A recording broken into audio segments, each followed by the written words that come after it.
하나님의 말씀을 보시겠습니다.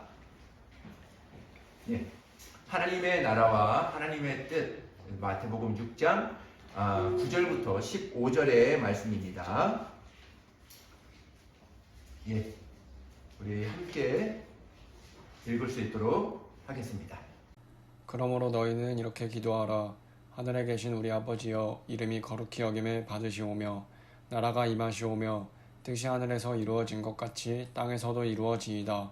오늘 우리에게 일용할 양식을 주시옵고 우리가 우리에게 죄 지은 자를 사하여 준 것 같이 우리 죄를 사하여 주시옵고 우리를 시험에 들게 하지 마시옵고 다만 악에서 구하시옵소서.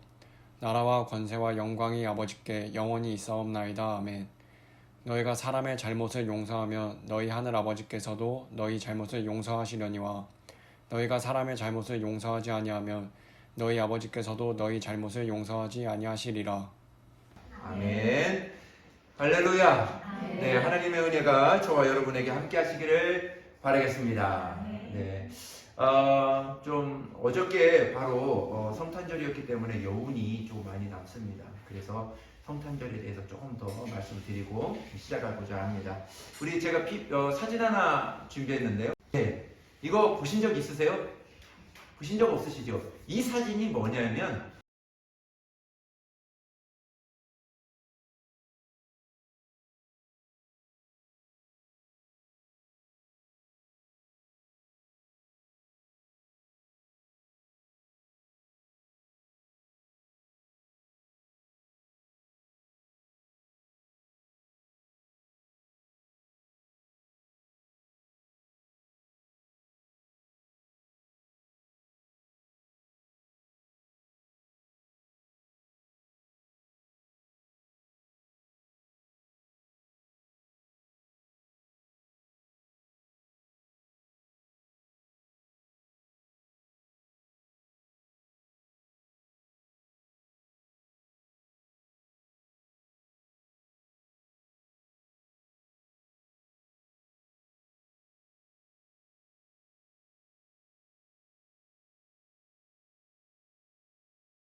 오늘 성경을 보면은 문을 열 때 성경을 딱 마태복음이다. 그러면 마태복음에 탁 열 때 누가 얘기가 나오냐면 두 사람이 딱 등장을 합니다. 두 사람 중에 한 사람은 사가랴라는 사람이고 또 한 사람은 마리아라는 사람이에요. 이 두 사람의 공통점이 있습니다. 이 공통점은 하루는 이 두 사람에게 천사 가브리엘이 두 사람에게 똑같이 가게 됩니다.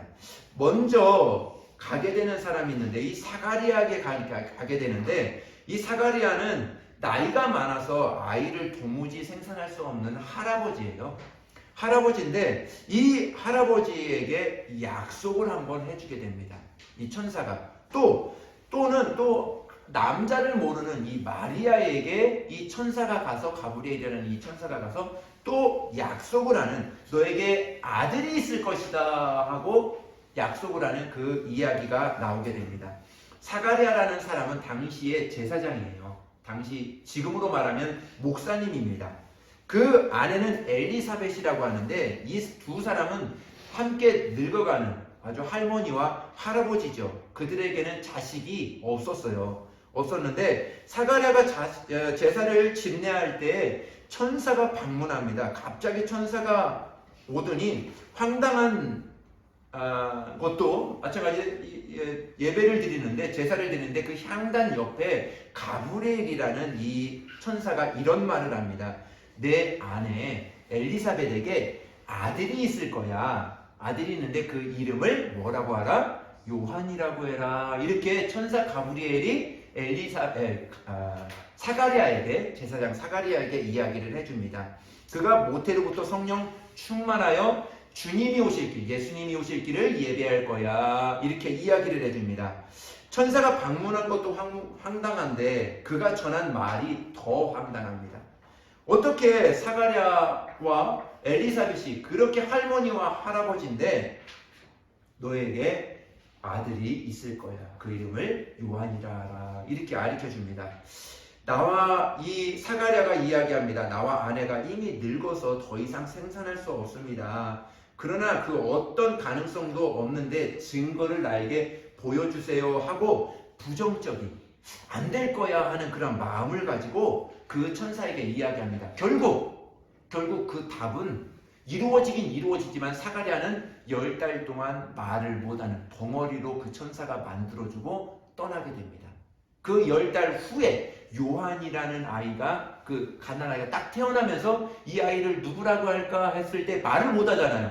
그래서 써서 이 아이가 요한이라고 할 때 그때 입이 딱 이 사가랴는 열려지게 됩니다. 10달 동안 말을 못하는 벙어리로 있게 되죠. 두 번째입니다. 이 마리아예요. 마리아는 아시는 대로 정혼은 했지만 결혼을 하지 않았어요. 그러니까 이 말은 뭐냐면 아직 남자를 모르는 처녀이죠.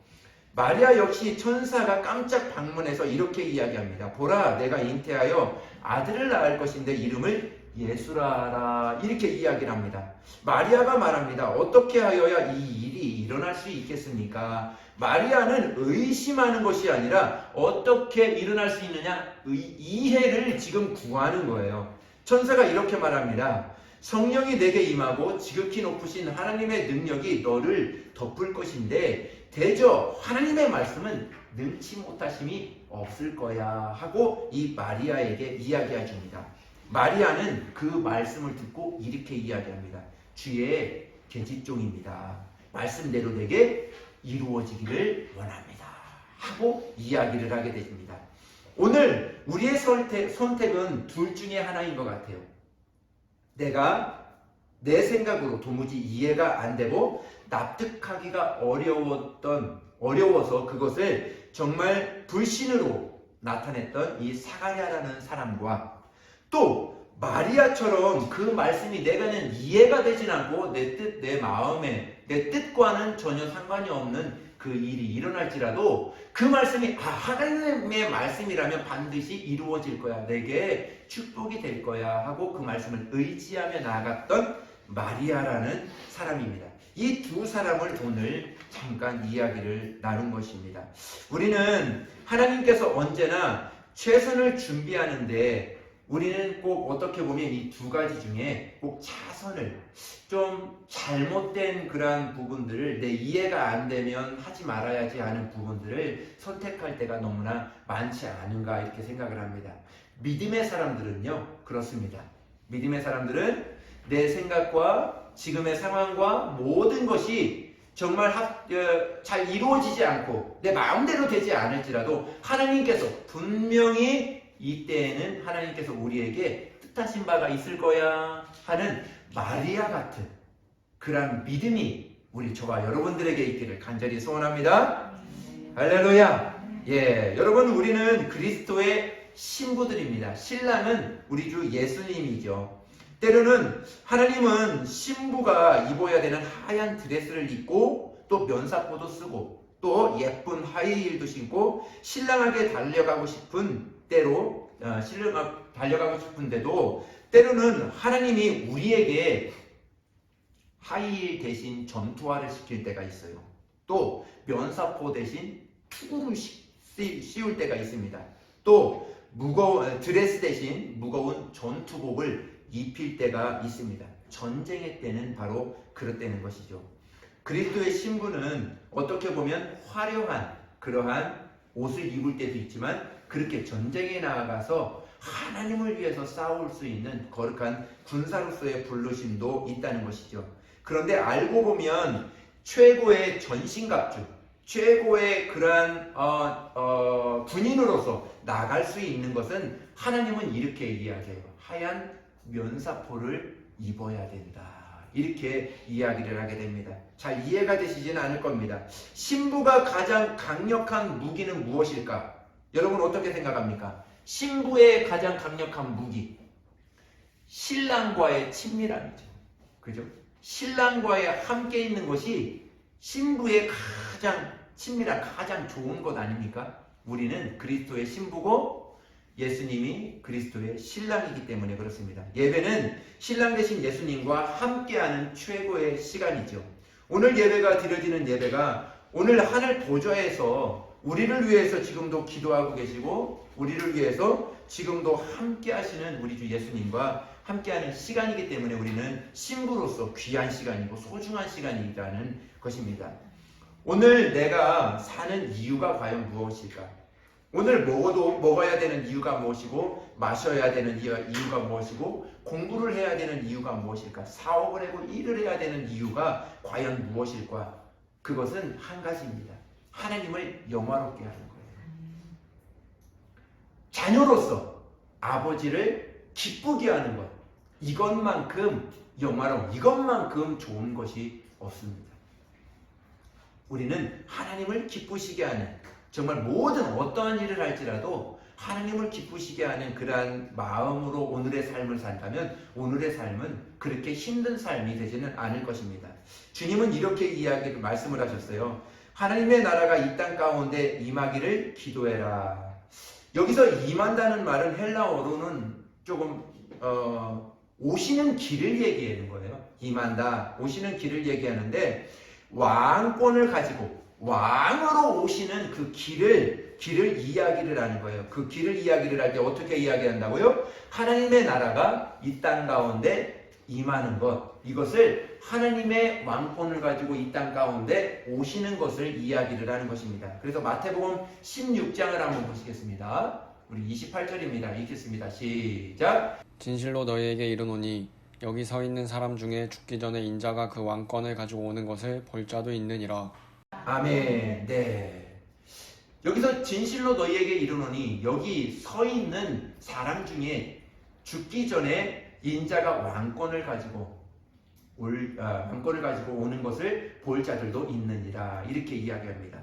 여기서 보면은 중요한 것은 시즌마다 그 때마다 기도하고 구하는 것이 좀 다릅니다.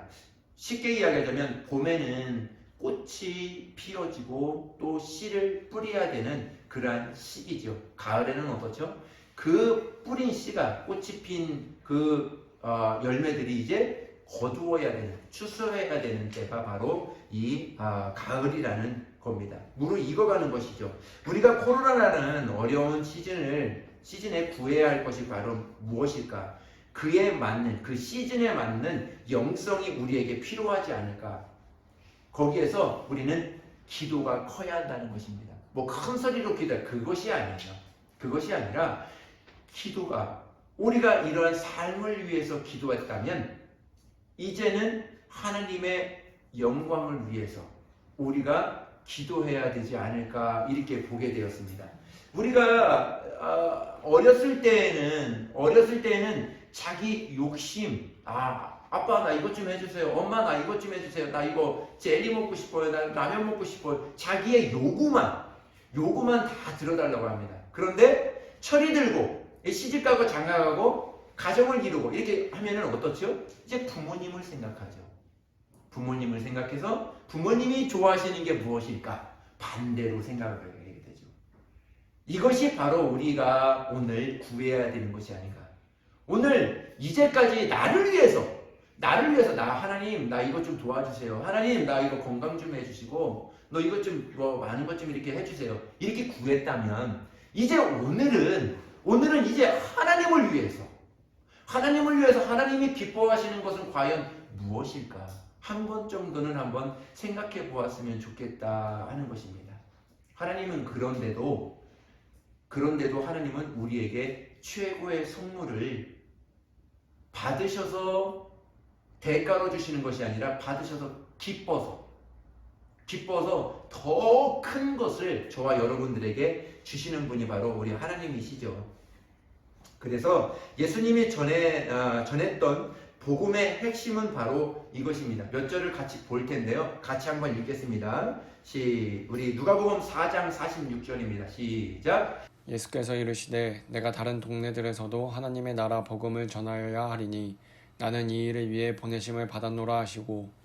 또 계속 읽겠습니다. 우리 누가복음 8장 1절입니다. 시작. 그 후에 예수께서 각 성과 마을에 두루 다니시며 하나님의 나라를 선포하시며 그 복음을 전하실새 12 제자가 함께하였고. 네, 다섯 구절을 읽는데 똑같은 반복되는 구절이 있습니다. 우리 누가복음 9장 60절입니다. 시작. 이르시되 죽은 자들로 자기의 죽은 자들을 장사하게 하고 너는 가서 하나님의 나라를 전파하라 하시고 사도행전 28장 31절입니다. 시작. 하나님의 나라를 전파하며 주 예수 그리스도에 관한 모든 것을 담대하게 거침없이 가르치더라. 마지막입니다. 사도행전 1장 3절입니다. 시작. 그가 고난받으신 후에 또한 그들에게 확실한 많은 증거로 친히 살아계심을 나타내사 40일 동안 그들에게 보이시며 하나님 나라의 일을 말씀하시니라. 아멘. 여러분들 찾으셨어요? 다섯 구절을 읽었는데 반복되는 구절이 있습니다. 반복되는 단어가 있습니다. 뭔지 아세요? 누가 얘기했어요? 와, 맞아요. 네. 하나님의 나라가 다섯 구절 안에 계속 반복되어지는 구절입니다. 이 과연 하나님의 나라, 오늘 조금 내 것을 구하기 전에 하나님 앞에 영광 돌릴 수 있는 것을 막 드리려고 하는데 다시 한번 하나님께서 그 마음을 하시고 다시 우리에게 주시는 선물이 있어요. 이것이 바로 하나님의 나라라고 하는데, 성경은 하나님의 말씀은 이 하나님의 나라가 성령님이라는 거예요. 성령님이 우리 안에 임하시는 것을, 이 하나님의 나라가 왔다, 하나님의 나라를 너희에게 보내줄 것이다, 이렇게 이야기하는 겁니다. 하나님의 나라는 두 가지가 있어요. 하나님의 나라는 저 천국, 우리가 죽어서 가는 우리 천국이 하나님의 나라입니다. 할렐루야. 또 하나님의 나라가 이 땅 가운데 임하신대요. 임하시는데 어디에 임하시냐? 여러분들 성도 심령 가운데 임하신대요. 그것이 바로 성령님이 여러분 가운데 임하시는 거예요. 그래서 하나님의 나라는 두 곳이 있습니다. 하늘나라와 어디요? 우리 안에, 우리 영혼에 있는 것입니다. 그래서 우리 주기도문 안에는 이렇게 이야기합니다. 이렇게 말씀합니다. 하나님의 나라가 임하시옵고, 우리 아까 본문에 보셨죠? 하나님의 나라가 임한다. 어디로요? 우리 심령에. 우리 심령에 임할 수 있도록 하나님이 우리 영혼에 오신대요. 하나님의 아들이 2000년 전에 이 땅 가운데 오셨지요. 부활하셔서 하나님 보좌 우편에 앉아 계세요. 앉아 계시고 하나님이 우리에게 선물을 주시겠다는데 하나님의 나라를 보내주시겠대요. 그것이 성령이에요. 성령을 저와 여러분들에게 심령 가운데 보내주신 거예요. 그래서 하나님의 나라는 어디 있다? 우리 마음에 있다. 그리고 어디 있다? 우리가 죽으면 어디로 간다? 하늘나라로 간다. 이렇게 말씀하고 있는 것입니다. 그러므로 우리 예배는 사실은 하나님의 나라가 임하는 시간이거든요. 하나님의 말씀이 우리 심령 가운데, 우리 교회 가운데, 가정 가운데 임하는 시간입니다. 그래서 이 예배는 사실은 옵션이 아니에요. 있어도 되고 없어도 되는 것이 아니라 반드시 있어야 되고 반드시 드려야 되는 것이 바로 이 예배라는 것입니다. 예배는 인생의 한 부분이 아닙니다. 예배는 정말 우리를 위해서 지음받은, 우리를 지으신 그 하나님께 감사하며 드리는 것이 바로 이 예배죠. 예배는 어떤 상황에서도 멈출 수 없고 모든 그리스도인들의 사명이고 부르심이 바로 이 예배입니다. 천사가 사가랴와 마리아에게 정말 아이가 있을 것이다, 두 사람 모두에게 다 아이가 있을 것이다, 이렇게 이야기를 했어요. 근데 어떻게 보면 예수님이 오실 것이다, 또 예수님이 오시는 그 길을 예비하는 요한이 올 것이다, 이 두 사실을 얘기했을 때 어떤 한 사람은 그 사실을 안 받고, 또 어떤 여인은, 마리아라는 이 여인은 그 사실에 아멘했을 때 하나님의 축복이 그 심령 가운데 예수님이 딱 오신 것처럼 우리도 오늘 하나님의 말씀이 우리 저와 여러분 가운데 깨달음이 있고 또 들려진다면 하나님의 나라가 저희와 여러분 가운데 임한 줄을 믿습니다. 할렐루야. 주님은 우리에게 같은 말씀을 남겼습니다. 이 같은 말씀을 남겼습니다. 우리 마태복음 6장 31절의 말씀입니다. 읽습니다. 시작. 그러므로 염려하여 이르기를 무엇을 먹을까, 무엇을 마실까, 무엇을 입을까 하지 말라. 우리 6장 33절입니다. 읽습니다. 시작. 그런즉 너희는 먼저 그의 나라와 그의 의를 구하라. 그리하면 이 모든 것을 너희에게 더하시리라. 아멘. 네. 처음에는 너희는 무엇을 먹을까, 무엇을 입을까, 무엇을 마실까 염려하지 마라. 그리고 이 다음에는 그런즉 너희는 먼저 그의 나라와 그의 의를 먼저 구해봐라. 그러면은 이전에 지금 조금 전에 읽었던 너희가 무엇을 먹을까, 무엇을 입을까, 무엇을 마실까 이것을 덤으로 너희에게 줄 것이다. 이렇게 이야기하는 거예요. 그래서 하나님의 나라와 하나님의 의를 먼저 구하는 자에게 너희에게 모든 삶에 있어서 더하여 주겠다. 이 이야기는 뭐냐면 쉽게 이야기하자면 예배 가운데 하나님을 만나고 예배 가운데 하나님과 함께하면 이 모든 것을 내가 너희에게 구하지 않아도 내가 너희에게 모든 것을 주겠다 이렇게 말씀하고 있는 것입니다.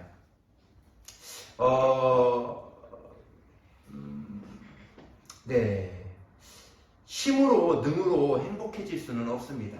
우리가 아무리 열심히 산다고 해도 아무리 돈을 많이 갖는다 해도 행복이란 것은 거기에 찾을 수가 없습니다. 주의 영으로만 가능한 것이죠. 우리는 또 한 번의 예배가 아니라 우리는 오늘의 예배가 정말 하나님이 나와 함께 하시고 하나님이 나를 만나주시는 갈망과 기대 가운데 하나님이 더 큰 은혜를 부어주시지 않은가 이렇게 보게 됩니다. 그러므로 찬송하다가 하늘문이 열리는 그 은혜가 여러분들에게 부어지길 바라겠고요. 기도에다가 하나님의 나라가 임하는 그러한 경험이 여러분들에게 있기를 바라고, 말씀 듣다가 여러분들의 삶이 풀어지는 정말 그러한 예배가 회복되어지는 저와 여러분들이 되어지기를 예수님의 이름으로 축복합니다. 정말 예배를 성공하는 자에게 거룩한 특권을 주셨어요. 이 땅에 많은 어려운 점들과 많은 힘든 점이 있을지라도 하나님의 말씀으로 위로를 받을 수 있는 거룩한 특권을 우리에게 주셨습니다. 정말 그 위로와 그 하나님의 넘치는 사랑으로 이 모든 환경을 넉넉히 이겨내시는 저와 여러분들이 되시기를 예수님의 이름으로 축복합니다. 할렐루야. 코로나라는 절박한 한계가 있었을 때는 우리는 무엇으로 어떻게 기도해야 될까? 어떻게 헤쳐나가야 될까? 우리가 뒷동산에 오를 때에는 그냥 콧노래 부르며 이렇게 갈 수 있어요. 랄랄랄랄랄랄 하며 갈 수 있습니다. 그러나 큰 산을 넘을 때에는 선포가 필요해요. 결단이 필요합니다. 저 산을 반드시 넘어야 되겠다. 저 산을 반드시 정복해야 되겠다는 결단이 필요한 것이죠. 똑같습니다. 오늘의 삶 가운데에도 이전에는 그냥 교회 나가면 되고 안 나가면 되고 다 했습니다. 그러나 지금은 시대가 달라졌어요. 정말 내가 교회 나가고 싶어도 어때요? 교회 못 나가요. 나가지 말래요. 거리 두래요. 다 나가지 말라고 합니다. 이때에는 더 큰 기도, 큰 선포, 반드시 예배를 성공해야 되겠다는 큰 선포가 우리에게는 필요한 것이죠. 엘리야처럼 큰 소낙비를 구했을 때 손바닥만한 작은 구름이 왔을 때 하나님이 나에게 응답해 주셨구나 하는 큰 선포가 큰 장대비를 만들어서 그 3년 6개월 동안 비가 안 오는 그 가뭄에 한 번에 적셔버린 거예요. 그 자그마한 먹구름, 손바닥만한 먹구름에 감사했을 때 그것이 우리에게는 지금에 있어서 필요하다는 것이죠.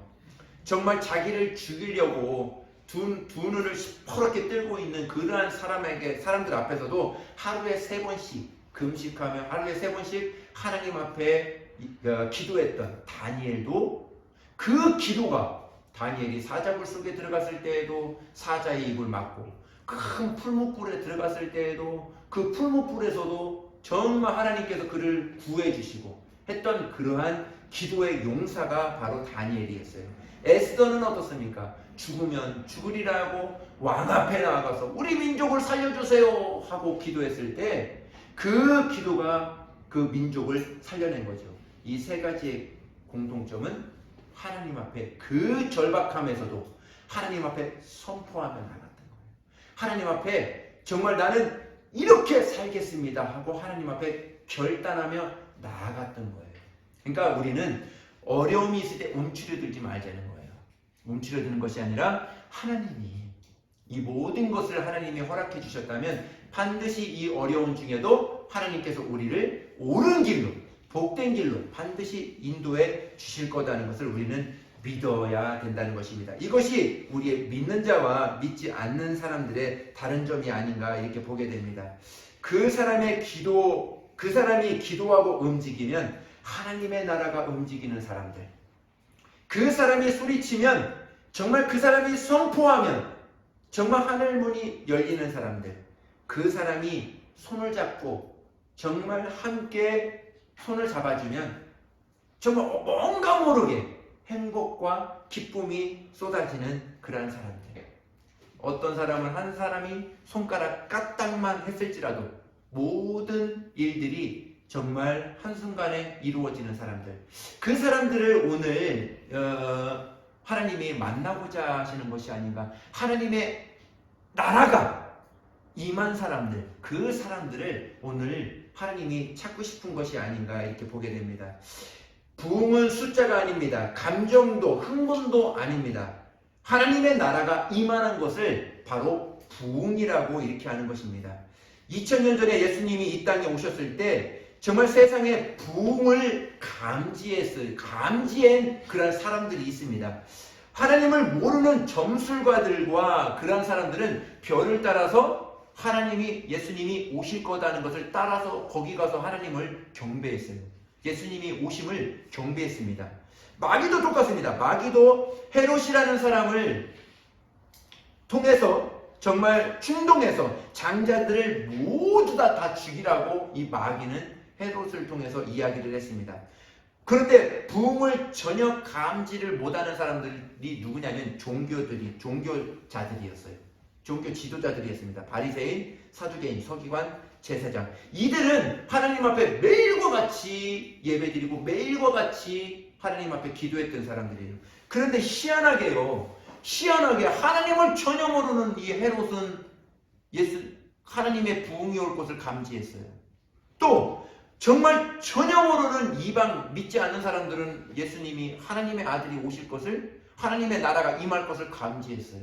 희한하죠? 어떻게 예배하는 사람들이 먼저 감지해야 되는데 왜 감지 못했을까? 이유가 하나 있습니다. 이유가 있는데 그것은 하나의 습관이 되어버린 거예요. 오늘 그냥 예배 해버리면 되지, 예배 그냥 교회 댕기면 되지, 교회 오늘 한번 댕기면 되지, 뭐 갔다 오면 되지, 뭐 이렇게 생각한 거예요. 그것은 너무나 하나님이 안 다니는 것만큼 더 싫어하는 것이 바로 이 부분입니다. 그래서 오늘 예배가 굉장히 중요한 거예요.